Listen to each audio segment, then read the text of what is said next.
നമ്മളെപ്പോഴും ശ്രദ്ധിക്കേണ്ട ഒരു കാര്യമാണ്. നമ്മുടെ ഇമോഷൻസിനെ നമ്മൾ കൺട്രോൾ ചെയ്യുക എന്നുള്ളത് ഏറ്റവും പ്രധാനപ്പെട്ട വിഷയമാണ്. നമ്മൾ ഇമോഷൻസിനെ കൺട്രോൾ ചെയ്യുന്നില്ല. നമുക്കൊരു ഇമോഷണൽ റിസൈലൻസ് ഉണ്ട്, അത് കീപ്പപ്പ് ചെയ്ത് തന്നെ പോകണം എപ്പോഴും. നമ്മുടെ സന്തോഷവും നമ്മുടെ ദുഃഖവും നമ്മൾ ഒരിക്കലും ഒരാളിലും കൊണ്ടുപോയി കണ്ടുപിടിക്കരുത്. പറയുന്നത് മനസ്സിലാവുന്നുണ്ടോ? ഒരു ഉദാഹരണം, ഭാര്യ ഭർത്താവിനെ സ്നേഹിക്കുന്നത്, ഭർത്താവ് ഭാര്യയെ സ്നേഹിക്കുന്നത് ആർക്ക് വേണ്ടിയിട്ടാണ്?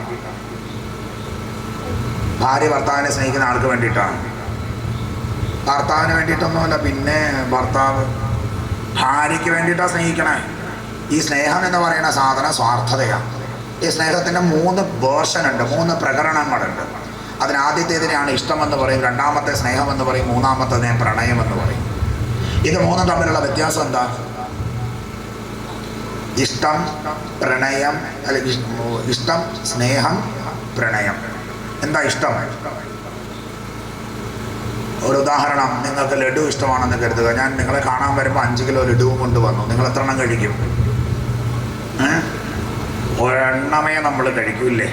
അത് കഴിക്കുന്നതോട് കൂടിയിട്ട് ആ ലഡുവിനോടുള്ള ഇഷ്ടം കഴിയും. അതാണ് ഇഷ്ടം എന്ന് പറയുക.